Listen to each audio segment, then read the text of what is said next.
All right, John McClain joins us, 365 Sports. We'll get into Odell Beckham among some other things. But I saw where John retweeted Pete Nakos of, again, on3.com, who was a guest on our show earlier today. John, how many NFL players get a 4-bedroom home when they sign with a team? I don't know that any do. They get money. They get a lot of money to buy their own home. I've never seen a college guy demanding a home, although I'm sure they have throughout the decades. I remember the late Bob Young, the guard for 17 years, told me when he was at the University of Texas as a freshman, he never went to class until Royal kept telling his son, you got to go to class. And he said, well, if I go to class, I want a house. And he said, son, you better go back to Brownwood. So he did and went to Howard Payne. Don't know if he ever got a house. John, the Texans play the Cowboys this week, and the Cowboys are coming off a 54-point game. Do they feel any pressure to end the Lovie Smith tenure before the end of the season, or is that something that everybody knows is going to happen at this point? Well, nobody. If they fire Lovie, that'd be 2 coaches, one and done.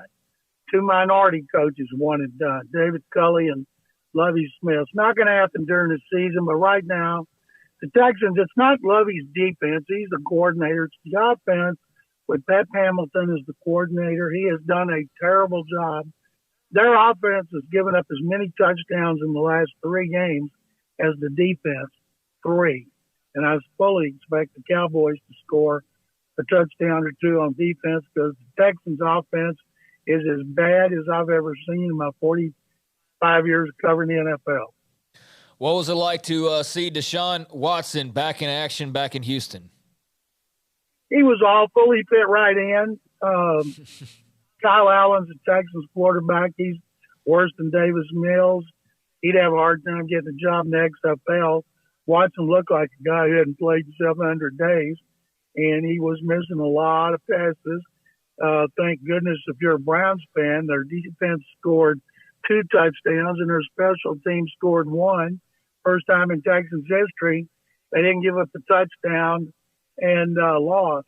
And Watson, he needs a lot of work, and I think people expected it. I didn't know what to expect.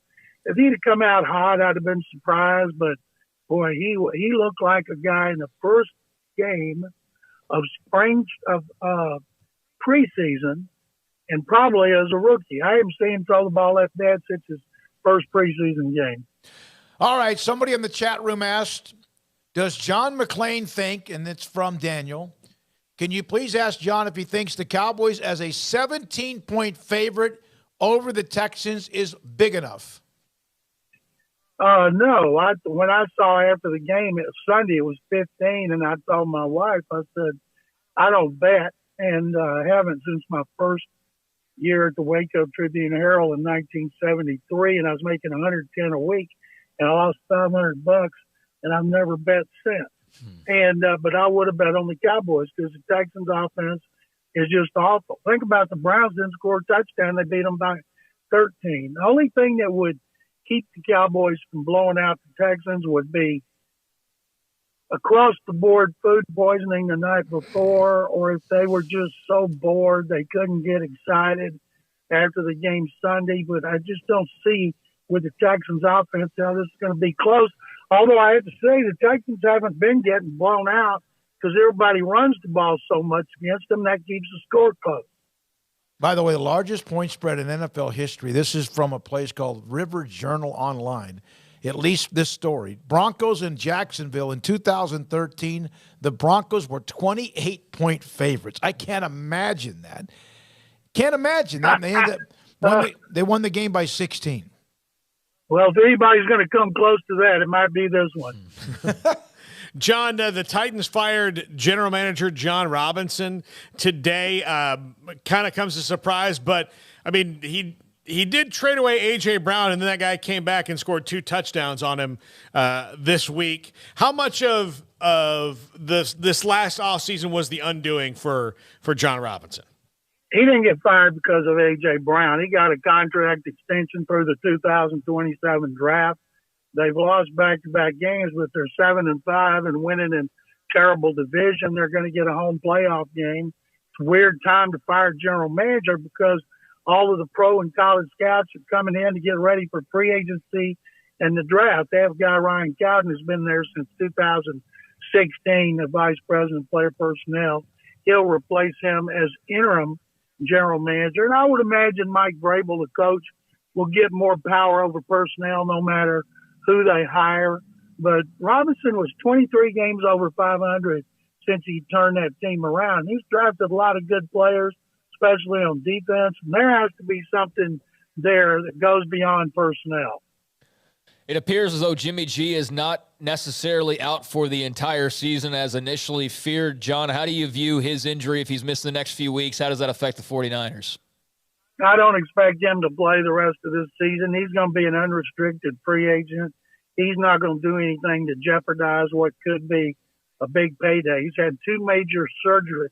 Well, they say he's not going to have surgery. He's had two major injuries, including the surgically repaired shoulder that he came back from, for a team that needs a veteran quarterback and is too far down to get one in the draft or just doesn't want to draft a young guy. Garoppolo will be the guy to do it. But if he comes back and he makes that injury worse, boy, that's going to make him look terrible. And I think they'd have to play in the Super Bowl. And even then, if they get to the Super Bowl with Brock bleeping Purdy, he deserves to start in the Super Bowl. Guy spent 10 years at Iowa State. Yeah, he did. Yeah, he did. I'm sorry, 9. Yeah. Mr. Irrelevant, too, Brock Purdy. John, Odell Beckham Jr., I believe, just concluded his visit with the Cowboys or his meetings with the Cowboys. Reports out of there is that his knee isn't completely healed or he's not going to be ready to go until at least the playoffs. Do you see the Cowboys or any team taking the risk and maybe getting him for the playoffs, or is this something that gets pushed to next year? First of all, Paul, if I'm the Cowboys, they got a good thing going on right now. If they bring in Beckham Jr., they're going to feel pressure to get him the ball. Dak's going to feel pressure to get him the ball. They need to rely on their running game and Lamb, and their offense is really good. I would not want him there. I wouldn't want him as a distraction. If I could have him next year, fine. Now, if somebody got hurt, that'd be okay. But right now, if you're a good team, I just don't understand it because if he's in the lineup, he's going to have the ball. And when that happens, a lot of people get their feelings hurt. What'd you think of the Bengals over the Chiefs? Everybody thinks the Bengals now the best team in the AFC. And I tell you what, Craig, they've beaten them. If they play in the playoffs, the Bengals would have to beat them twice in the same season and 3 times within a year's time. What are the odds that Joe Burrow and the Bengals with Zach Taylor could do that to Patrick Mahomes and Andy Reid? If they play in the playoffs, I'm taking the Chiefs. Of course, I always take the Chiefs. But right now, the Bengals are hot. I think Kansas City, Cincinnati, Buffalo are the best teams in the AFC, maybe Miami, but only if Miami gets to play at home in the playoffs. And then I think in the NFC, it's San Francisco, Dallas, Philadelphia, and Minnesota, although I still have a hard time believing in Kirk Cousins in big games. But it's going to make the playoffs a whole lot of fun. And that Christmas Eve game between the Philly and the Cowboys, that could be the second of 3 because they could meet again. John, back to Odell Beckham. Do you think a team will pay him for money this year, even if they know he can't play till next year?